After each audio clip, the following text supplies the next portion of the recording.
Magandang araw ho sa inyo lahat. Ngayon po ay Wednesday. It's our prayer and exhortation. Tayo po ay manalangin o aming Ama. Kapayapaan niyo maghari sa bawat pamilyang Pilipino at ang mga napapadalang ko ng prayer breakfast na ito. Ibigay niyo ng karunungan mula sa inyong salita.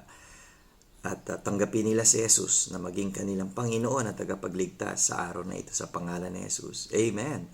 Philippians chapter 4 and verse 19, "But my God shall supply all your need according to His riches in glory by Christ Jesus." Well, lahat ng tao ay may pangangailangan. Pero ang pinakakailangan ng tao ay si Yesu Cristo.